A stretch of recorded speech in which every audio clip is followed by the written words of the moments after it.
जय सिया राम दोस्तों, welcome to my YouTube channel Chandni talks. आज हम मल्टी टैलेंटेड हनुमान बुक के चैप्टर 11 में दिए हुए हनुमान जी के साबर मंत्र के तीसरे मंत्र को पढ़ेंगे। तीसरा मंत्र दिया हुआ है, बंधन हेतु हनुमान जी का तीसरा साबर मंत्र। अगर आप अकेले में जाने से डरते हैं, अगर आपको अकेले में जाने से बुरी शक्तियों का आभास होता हो, रात्रि के समय में वाहन चला रहे हैं, दिक्कत लग रही है, या आप कहीं एक दिन के लिए रुके हुए हैं, या आपने अकेले में सबको छोड़ रखा है, या आपको अकेले किसी ने छोड़ दिया है, ऐसी जगह आप फंस गए हैं जहां आपको कुछ समझ में नहीं आ रहा हो और आपको आभास हो रहा हो कि यहाँ नकारात्मक शक्तियाँ हैं और ये हमें परेशान ना करे और हम चले जाएं, तो आपको कुछ नहीं करना है। इस साबर मंत्र को आप मात्र 11,000 के जप करने से सिद्ध कर सकते हो। आपको इसको 1.25 लाख जप करने की आवश्यकता नहीं है। साधको, बंधन हेतु यह मंत्र बहुत छोटा है और 11,000 जप करने से और ब्राह्मण भोजन कराने से सिद्ध होगा। मंत्र है, ओम उत्तर बांधु दक्षिण बांधु बांधु चारों जौ गारी, नजर बांधु गुजर बांधु बांधु दे मचारी, राम दुहाई फेरे शब्द साचा पिंड साचा, फुर्रे मंत्र हनुमान का ईश्वरीय वाचा।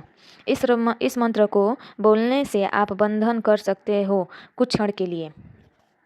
चौथा साबर मंत्र है, व्यापार चलाने के लिए हनुमान जी का चौथा साबर मंत्र। एक साबर मंत्र यदि कोई भी कार्य सिद्ध करना है, मनोरथ सिद्ध करना है, व्यापार सिद्ध करना है, व्यापार पे बैठ रहे, दुकान पे बैठ रहे हैं, चल नहीं रही है, परेशान हो रहे हैं, दिमाग बहुत टेंशन में है, आप इस साबर मंत्र के 1.25 लाख जप करिए, साथ में पुरुषार्थ भी करिए।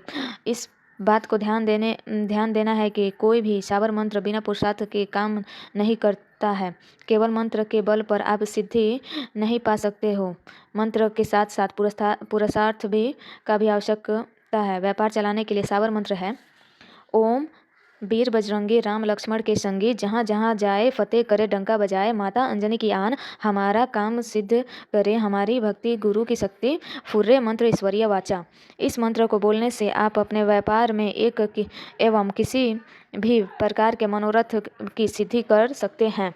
नोट, मंत्र प्रयोग के साथ साथ कर्तव्य कर्म करना भी आवश्यक है, केवल मंत्र लाभकारी नहीं होगा।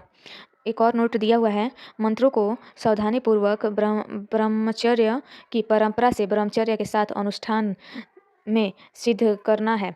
मंत्रों का सावधानीपूर्वक प्रयोग करना है। मारण मोहन वशीकरण स्तंभन उच्चाटन आदि किसी भी प्रकार की अनुचित दृष्टि से किया हुआ मंत्र फलीभूत नहीं होगा। इसके जिम्मेदार आप स्वयं होंगे। पुस्तक लेखक की एवं बागेश्वर परंपरा की कोई जिम्मेदारी नहीं होगी। इस बात को ध्यान देना है कि कोई भी साबर मंत्र बिना पुरुषार्थ के काम नहीं करता है। साधक को जप के साथ साथ कर्तव्य कर्म पुरुषार्थ करना नहीं भूलना है। केवल सिद्धि फलीभूत नहीं होती, सिद्धि के साथ साथ कर्म आवश्यक है। केवल मंत्र के बल पर आप सिद्धि नहीं पा सकते हैं। इसी के साथ हमारा ये चैप्टर हनुमान जी के साबर मंत्र समाप्त होता है। मिलते हैं हम लोग नेक्स्ट चैप्टर में, तब तक के लिए धन्यवाद।